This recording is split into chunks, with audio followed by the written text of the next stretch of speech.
On March 18, 1988, in Colbert County, Alabama, a tragedy unfolded that would shock a small town and haunt the community for decades. Elizabeth Sennett, a 45-year-old pastor's wife, was found brutally murdered inside her home. She had been beaten and stabbed multiple times, a crime so violent it sent shockwaves through her church and neighborhood. Elizabeth was known as a devoted wife, a pillar of her community, and a woman of deep faith.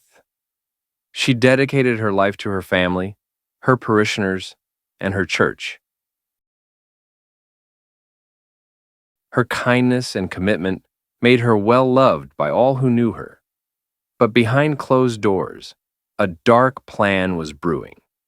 Her husband, Pastor Charles Sennett, struggling with mounting debts, made a choice that would forever change their lives.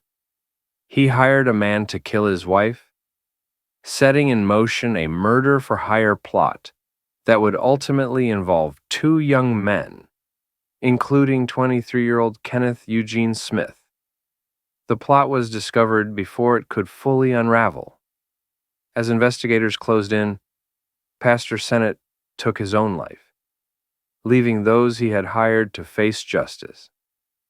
Elizabeth's life was cut tragically short, but her story would later play a central role in one of the most unprecedented executions in American history. On January 25, 2024, inside Holman Prison in Atmore, Alabama, the world witnessed something never done before in modern American history. The first ever execution by nitrogen hypoxia. And the man strapped to the gurney was Kenneth Eugene Smith. To understand how Smith ended up here, we have to go back to March 18, 1988, in Colbert County, Alabama. 45-year-old Elizabeth Sennett, a pastor's wife, was found brutally murdered inside her home. She had been beaten and stabbed multiple times. Investigators later uncovered a disturbing plot. Elizabeth's husband, Pastor Charles Sennett, was drowning in debt. He hired a man named Billy Gray Williams to kill his wife. Williams then hired two young men to help carry out the murder. One of them was 23-year-old Kenneth Eugene Smith. Smith received $1,000 to take part in the killing, a murder for hire. When the plot began to unravel and investigators closed in, Pastor Sennett took his own life. But the two hitmen were arrested, tried, and convicted. Smith was sentenced to death. In 2022, Alabama attempted to execute Smith by lethal injection, but prison staff failed repeatedly to set an IV line, stabbing him with needles for hours. Smith described the ordeal as an inverted crucifixion.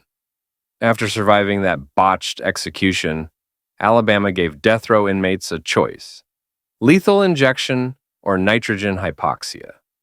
Smith chose nitrogen and continued fighting the method in court, but ultimately lost.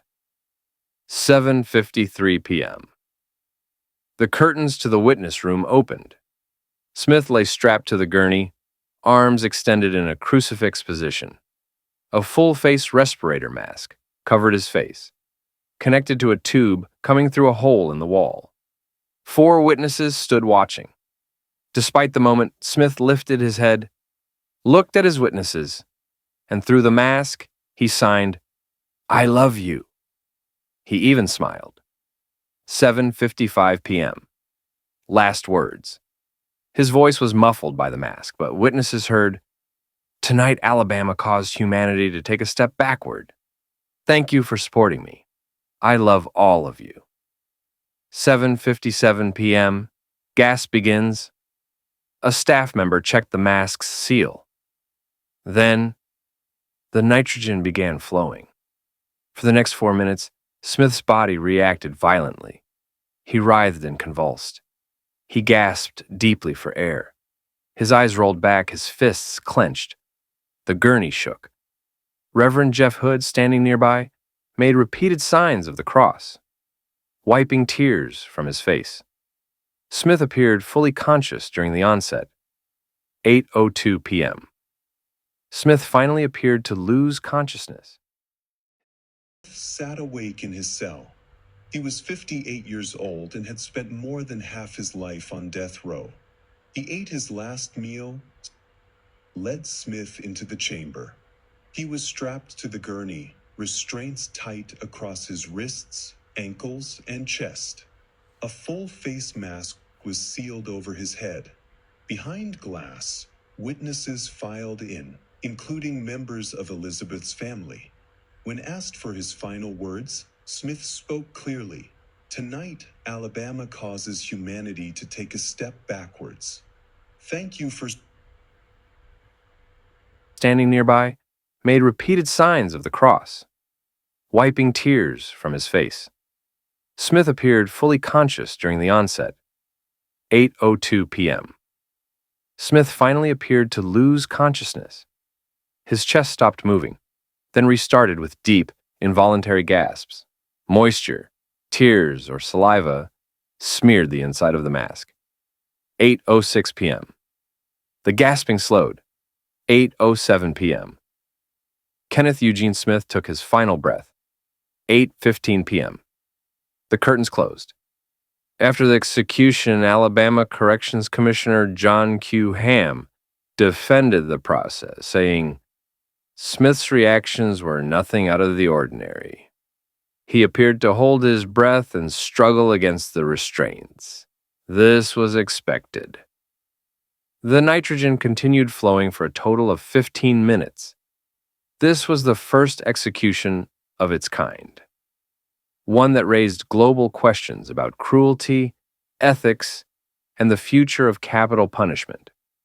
But for the family of Elizabeth Sennett, it marked the end of a 36-year journey for justice. If you want to uncover more shocking true crime stories like this one, make sure to subscribe to our channel, True Crime Cases, and hit the notification bell so you never miss a case.